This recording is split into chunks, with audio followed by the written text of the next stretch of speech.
Dear students, this is Praveen Kumar Agrawal from Management Department, Rotary Institute of Management and Technology, Chandosi, welcomes you in my today's lecture of business organization. In today's lecture, we will discuss the concept of forms of business organization. आज हम unit third का ये first topic start कर रहे हैं. Unit third के first topic में हमें डिस्कस करना है कि बिजनेस ऑर्गेनाइजेशन की डिफरेंट फॉर्म्स क्या हो सकती हैं. कोई भी एंटरप्रेन्योर या कोई भी बिजनेसमैन जब अपने बिजनेस को स्टार्ट करता है तो वो सेलेक्ट करता है कि उसे किस फॉर्म ऑफ बिजनेस के साथ में अपने बिजनेस को स्टार्ट करना है. किसी भी पर्टिकुलर बिजनेस की सक्सेस डिपेंड करती है कि वो किस पर्टिकुलर फॉर्म को लेकर चलता है. इसी वजह से choice of proper form of organization is very important from the point of view of any of the business firm. Entrepreneur has to decide about the type of ownership organization which he would select for his enterprise. यानी कि अपनी enterprise के लिए उसे एक सटीक form of organisation को select करना होता है. ऑनरशिप के पॉइंट ऑफ व्यू से बिजनेस ऑर्गेनाइजेशन को हम चार पार्ट्स में कैटेगराइज कर सकते हैं. इसमें पहली आपके पास दैट इज इंडिविजुअल और सोल प्रोप्राइटरशिप. सेकंड है इसके अंदर that is partnership. Third one is the joint stock company and the fourth one is the cooperative enterprise. इस तरीके से ये चार फॉर्म्स हैं बिजनेस ऑर्गेनाइजेशन की, जिनमें से किसी एक को सेलेक्ट करके एक एंटरप्रेन्योर अपने एंटरप्राइज को स्टार्ट कर सकता है. पहले बात करते हैं हम इंडिविजुअल और सोल प्रोप्राइटरशिप की. क्या मतलब होता है? This is one form of business that is owned by only one person. Naturally, this is most natural, oldest and simplest and one of the most popular form of business organization. सबसे पुरानी form of business organisation है ये, और इसको केवल और केवल एक सिंगल पर्सन ही होल्ड करता है. कंप्लीट जो ओनरशिप होती है वो एक ही बंदे की होती है. इसी वजह से इसको हम इंडिविजुअल या सोल प्रोप्राइटरशिप का नाम देते हैं. डेफिनेशन एक बार इसकी स्टडी कर लेते हैं. क्या डेफिनेशन है? Sole proprietorship is a form of business organisation which is established, financed, owned and managed with almost unlimited freedom by an individual entrepreneur who bears all the risk but receives the entire gains. कुल मिला के जो sole proprietorship है ये एक business organisation की वो form होती है जिसमें एक पर्टिकुलर सिंगल पर्सन इस एंटरप्राइज को एस्टेब्लिश करता है. इसके लिए जितने भी अमाउंट की या फाइनेंस की रिक्वायरमेंट होती है उसको अरेंज करता है, इसकी ऑनरशिप को गेन करता है, इस बिजनेस की डिफरेंट एक्टिविटीज को मैनेज करता है, और उसके पास अनलिमिटेड फ्रीडम होती है. यानी कि किसी का भी कोई इंटरप्शन बिजनेस एक्टिविटीज में नहीं होता है. इसके साथ साथ वो बिजनेस का पूरा रिस्क बियर करता है और बिजनेस के टोटल प्रॉफिट के लिए केवल वही हकदार होता है और कोई इसका हकदार नहीं होता है. तो ऐसे फॉर्म ऑफ बिजनेस को हम सोल प्रोप्राइटरशिप का नाम देते हैं. थोड़े और इसके पॉइंट्स हम डिस्कस करते हैं. अगर हम उस पर्टिकुलर पर्सन की बात करें जो इस बिजनेस को स्टार्ट करता है, एस्टेब्लिश करता है, उस पर्सन को हम नाम देते हैं इंडिविजुअल एंटरप्रेन्योर का, या सोल प्रोप्राइटर का, या फिर सोल ट्रेडर के नाम से भी हम उसको जानते हैं. कोई भी पर्टिकुलर पर्सन जो बिजनेस को स्टार्ट करना चाहता है उसे सबसे पहले यह डिसाइड करना होता है कि किस बिजनेस को वो स्टार्ट करना चाहता है. बिजनेस के बारे में प्लानिंग करने के बाद उसके बाद उसको डिसाइड करना होता है कि इसको स्टार्ट करने के लिए उसको कितने अमाउंट ऑफ कैपिटल की रिक्वायरमेंट है. उस अमाउंट ऑफ कैपिटल को अरेंज करने के लिए वो अपनी सेविंग्स को भी फॉलो कर सकता है या अपने फ्रेंड्स या रिलेटिव से ही बोरो कर सकता है. फ्रेंड से चाहे तो फ्रेंड से, रिलेटिव से चाहे तो रिलेटिव से इसे बोरो कर सकता है, क्योंकि स्मॉल बिजनेस होता है ये, और इस स्मॉल बिजनेस को एस्टेब्लिश करने के लिए एक स्मॉल लेवल पर अमाउंट की रिक्वायरमेंट होती है, बहुत हाई लेवल की अमाउंट की रिक्वायरमेंट नहीं होती है. और इसके बाद वो अपने पर्टिकुलर बिजनेस को रन कर सकता है सारे रिसोर्सेज को अरेंज करने के बाद. जितने भी मैटर्स होंगे बिजनेस के उन सबको फॉलो करने के लिए वो एक सुप्रीम जज के रोल को प्ले कर रहा होता है, और वही केवल बिजनेस के बारे में सारे डिसीजंस को फॉलो करेगा. जनरली हम ये मानते हैं कि किसी स्मॉल बिजनेस को ही हम इस पर्टिकुलर फॉर्म से स्टार्ट कर सकते हैं, लेकिन अगर हम चाहें तो बिजनेस को स्मॉल लेवल पर स्टार्ट करके इसको धीरे धीरे एक्सपेंड करके बड़े लेवल तक ले जा सकते हैं और सोल प्रोप्राइटरशिप फॉर्म को फॉलो कर सकते हैं। लेकिन इसके साथ साथ कुछ एग्जाम्पल्स ऐसे भी हैं, कुछ एंटरप्रेन्योर्स ऐसे भी हैं जिन्होंने सोल प्रोप्राइटरशिप की फॉर्म को फॉलो करते हुए लार्ज स्केल पर अपने ऑपरेशंस को फॉलो किया है। इसके लिए आपको लार्ज स्केल पर फाइनेंस की रिक्वायरमेंट होती है। इसके लिए आप बैंक से या डिफरेंट फाइनेंशियल इंस्टीट्यूशन से भी इस पर्टिकुलर अमाउंट को अरेंज कर सकते हो। कुछ पॉइंट्स क्या निकल कर आते हैं इसके कि जैसे एक सोल ट्रेडर है तो वो अपनी कंसर्न को अपनी कैपिटल के साथ में भी स्टार्ट कर सकता है या फिर इसके लिए वो कैपिटल को बोरो भी कर सकता है। वो चाहे तो अपने रेजिडेंस में इसको स्टार्ट कर सकता है या फिर वो इसके लिए किसी भी प्रीमिसेस को रेंट पर ले सकता है। बिजनेस को कैरी करने के लिए उसकी एक्टिविटीज को वो खुद ही मैनेज कर सकता है, लेकिन अगर बिजनेस एक्टिविटीज लार्ज लेवल पर फॉलो की जा रही हैं तो उसके लिए वो अदर पर्सन्स को हायर कर सकता है, उनको एम्प्लॉयमेंट दे सकता है अपनी ऑर्गेनाइजेशन में सारी एक्टिविटीज को मैनेज करने के पॉइंट ऑफ व्यू से। इस तरीके से डिफरेंट वेज हैं सोल प्रोप्राइटरशिप या इंडिविजुअल फर्म के बेसिस पर बिजनेस को स्टार्ट करने के। ये तो बात हो गई एक सोल प्रोप्राइटरशिप के फॉर्म की। अब हम बात करेंगे कि इस सोल प्रोप्राइटरशिप के क्या क्या एडवांटेजेस हैं और क्या क्या इसके डिसएडवांटेजेस हैं। पहले बात करेंगे कि सोल प्रोप्राइटरशिप के क्या क्या एडवांटेजेस हैं या क्या इसकी मेरिट्स हैं। The first one is easy and simple formation. Sole proprietorship के थ्रू बिजनेस को स्टार्ट करना बहुत आसान होता है और इसके लिए आपको बहुत कम लीगल फॉर्मेलिटीज को फॉलो करना होता है और सिंपल वे में इसको आप फॉर्म कर सकते हो।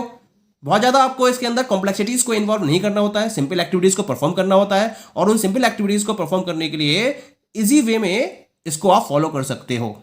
इसका पहली मेरिट है ये। सेकंड मेरिट है इसके अंदर स्मूथ मैनेजमेंट। स्मूथ क्यों है? क्योंकि ज़्यादातर स्मॉल स्केल पर इस टाइप की फॉर्म को फॉलो किया जाता है और स्मॉल स्केल पर सिंगल पर्सन होता है जो सारे डिसीजंस को फॉलो करता है, जो उसका इंडिविजुअल ट्रेडर है या जो इंडिविजुअल एंटरप्रेन्योर है। सारे डिसीजंस उसके द्वारा ही फॉलो किए जाते हैं और उसको बहुत ज़्यादा ओपिनियंस किसी से भी शेयर नहीं करनी होती है। इसका मतलब इसके ऑपरेशंस को रन करने के लिए आप स्मूथ वे में एक्टिविटीज को प्रॉपर्ली मैनेज कर सकते हो। तीसरा पॉइंट है इसके अंदर प्रॉम्प्टनेस इन डिसीजन मेकिंग। क्योंकि सारे डिसीजन सिंगल पर्सन को लेने हैं तो वो अपने डिसीजन मेकिंग पावर के बेसिस पर क्या कर सकता है, इजी वे में और कम से कम टाइम में डिसीजंस को फॉलो करते हुए मार्केट की डिफरेंट अपॉर्चुनिटीज को गेन कर सकता है और उसका एडवांटेज ले सकता है। ये भी इसका एक मेन मेरिट है। Fourth merit is direct motivation and incentive to work. सीधा मोटिवेशन होता है। सीधा मोटिवेशन क्या है? जितना वर्कआउट करोगे सोल प्रोप्राइटरशिप के साथ में उतना ही बेनिफिट होगा, क्योंकि आपको ही बेनिफिट किसी से शेयर करना नहीं है, सारा बेनिफिट आपका होगा। तो this is a direct motivation. More work more profit, lace work less profit. इसी वजह से इस इंसेंटिव को ध्यान में रखते हुए एक सोल प्रोप्राइटर ज्यादा से ज्यादा वे में अपने वर्क को फॉलो करना चाहता है जिससे वो बिजनेस से ज्यादा प्रॉफिट अर्न कर सके। Next one is personal touch with customers. क्योंकि स्मॉल स्केल पर बिजनेस को ऑपरेट किया जा रहा है तो इसमें क्या होता है, एक स्मॉल ग्रुप ऑफ कस्टमर्स को फोकस करते हुए वो अपने प्रोडक्ट को प्रोड्यूस करता है या फिर उसकी सेलिंग और बाइंग में इन्वॉल्व होता है। इसका मतलब इसका अपने कस्टमर्स के साथ में कैसा टच होता है? पर्सनल टच होता है और पर्सनलिटी टच के साथ में वो अपने प्रोडक्ट को हायर लेवल तक सेल करने में कैपेबल हो जाता है। Next one is the secrecy. Secrecy क्योंकि सिंगल पर्सन है, सारे बिजनेस सीक्रेट्स उसके पास ही होते हैं, क्योंकि वो इसको किसी से शेयर नहीं करता है या किसी को उसके पर्टिकुलर प्लान्स के बारे में पता नहीं चल पाता है। तो इस फॉर्म में वो सीक्रेसी को हाई लेवल तक मेंटेन कर सकता है। Clear? And the last one is the social advantage. एक सोसाइटी से एक सोशल एडवांटेज भी मिलता है इसका, क्योंकि वो एक सोसाइटी के अंडर वर्कआउट कर रहा है और स्मॉल लेवल पर वर्कआउट कर रहा है। तो ये सोसाइटी के नीड्स को, स्मॉल ग्रुप को फोकस करते हुए उनकी नीड्स को आइडेंटिफाई करके उसके अकॉर्डिंग प्रोडक्ट को प्रोड्यूस करके सोसाइटी में रहते हुए सोशल एडवांटेज को गेन कर सकता है। ये तो बात हो गई मेरिट्स की। अब हम बात करते हैं इसकी लिमिटेशंस की। कुछ लिमिटेशंस भी हैं इसके साथ में। क्या क्या लिमिटेशंस है? पहली लिमिटेशन है लिमिटेड फाइनेंशियल रिसोर्सेज। क्योंकि इस फर्म को एक सिंगल पर्सन ही मैनेज कर रहा है, सारे रिसोर्सेज वही अरेंज कर रहा है, कंप्लीट फाइनेंस की रिक्वायरमेंट वही कंप्लीट कर रहा है, तो जितना उसके कैपेबिलिटी होती है उसके अकॉर्डिंग ही वो फाइनेंस को अरेंज कर सकता है। लेकिन अगर उसको अपने ऑपरेशन को एक्सपेंड करना है तो उसके अकॉर्डिंग उसके पास रिसोर्सेज की कमी पड़ जाती है, शॉर्टेज पड़ जाती है। That is the first point. Second one is limited managerial ability. That person is having the capability, इसी वजह से उसने सोल प्रोप्राइटरशिप के साथ में अपने बिजनेस को स्टार्ट किया है। लेकिन जब वो आगे अपने बिजनेस को बढ़ाता है तो उसको डिफरेंट टाइप की कॉम्प्लेक्सिटीज को फॉलो करना पड़ता है अपनी बिजनेस एक्टिविटीज में, और उसके लिए जो मैनेजरल एबिलिटी चाहिए वो उसके पास लिमिटेड वे तक अवेलेबल होती है, उसके पास उसका एक्सपर्टाइज नेचर अवेलेबल नहीं होता है। इसी वजह से वो क्या करता है ना, आगे इसको फॉलो नहीं कर पाता है। ये भी इसकी एक सेकेंड डिमेरिट है। Third one is unlimited liability. सबसे बड़ा ड्रॉबैक है, अगर बिजनेस को लॉस हो जाता है तो लॉस हो जाने के केस में क्या होगा, उसको सारी की सारी लायबिलिटी खुद पे बियर करनी पड़ेगी। चाहे इसके लिए उसको अपने बिजनेस की कंप्लीट असेट्स भी क्यों ना सेल करनी पड़े, या हो सकता है उसको अपनी पर्सनल असेट्स को सेल करके भी लोन को कंप्लीट करना पड़े, या जितने भी उसके बकाया है उनको चुकता करना पड़े। लेकिन वो लायबिलिटी केवल उसी पर्सन की होगी। इसी वजह से लायबिलिटी कैसी हो गई, अनलिमिटेड हो गई। Last one is lack of continuity. Single person है, या सपोज दैट अगर उस पर्टिकुलर पर्सन की डेथ हो जाती है तो उसके डेथ के बाद या वो बीमार हो जाता है तो क्या होगा, वो अपने बिजनेस को कंटिन्यू करने की पोजीशन में नहीं होता है। इसी वजह से सोल प्रॉपर्टरशिप में एक सबसे बड़ा ड्रॉबैक ये भी है कि एक कॉन्टिन्यूटी नहीं रह पाती है बिजनेस के साथ में। Next one is possibility of expansion limited. Expansion की पॉसिबिलिटीज बहुत लिमिटेड होती हैं। केवल वही पर्टिकुलर एंटरप्रेन्योर्स एक्सपेंड करने में कैपेबल होते हैं जिनके पास रिसोर्सेज मैक्सिमम क्वांटिटी में अवेलेबल होते हैं। लेकिन ज़्यादातर जो पर्सन्स होते हैं जो स्मॉल लेवल पर स्टार्ट करते हैं सोल प्रोप्राइटरशिप के साथ में, उनके पास रिसोर्सेज ज़्यादा क्वांटिटी में अवेलेबल नहीं होते हैं, जिसकी वजह से वो एक्सपेंशन की पोजीशन में नहीं होते हैं बिजनेस के रिलेशन में, और लिमिटेड वे तक अपने बिजनेस को एक्सपेंड कर पाते हैं। ओके, तो ये बात हो गई लिमिटेशंस की। अब हम बात करते हैं कि सोल प्रॉपर्टरशिप के लिए क्या कंडीशंस हैं या क्या सिचुएबिलिटीज हैं। कौन सोल प्रॉपर्टरशिप के बेसिस पर अपने बिजनेस को स्टार्ट कर सकता है, हम उन पर्टिकुलर सिचुएबिलिटीज की बात करते हैं यहां पर। पहली सिचुएबिलिटी है, क्योंकि सोल प्रॉपर्टरशिप में कम अमाउंट की रिक्वायरमेंट होती है, कम फाइनेंस के साथ में भी आप इस बिजनेस को स्टार्ट कर सकते हो। तो अगर जहां कैपिटल रिक्वायरमेंट कम है जिन बिजनेस में, उसमें आप सोल प्रॉपर्टरशिप को फॉलो कर सकते हो। दूसरा, जिन बिजनेसेस में रिस्क का इन्वॉल्वमेंट हैवी नहीं होता है, स्मॉल लेवल पर रिस्क इन्वॉल्व होता है, वहां भी आप सोल प्रॉपर्टरशिप को फॉलो कर सकते हो। जहां आर्टिस्टिक नेचर टाइप के प्रोडक्ट्स को प्रोड्यूस किया जा रहा हो, वहां आप इस फॉर्म को फॉलो कर सकते हो। इसके साथ साथ जहां कस्टमर्स के साथ में पर्सनल टच को फॉलो किया जा सके, वहां भी ये पर्टिकुलर फॉर्म आसानी से फॉलो की जा सकती है। एक इंडिविजुअल पर्सन को लगता है कि उसके अंदर इतनी काबिलियत है कि वो बिजनेस के सारे अफेयर्स को अपने बेसिस पर कंट्रोल कर सकता है, तो वो भी इंडिविजुअल लेवल पर बिजनेस को स्टार्ट कर सकता है। जो ये सोचता हो कि प्रॉम्प्ट डिसीजन को फॉलो करने में उसके अंदर एक कैपेबिलिटी है, वो भी इस फॉर्म को फॉलो कर सकता है। जहां scale of production relatively small level पर फॉलो किए जाते हैं, वहां भी हम सोल प्रॉपर्टरशिप को फॉलो कर सकते हैं।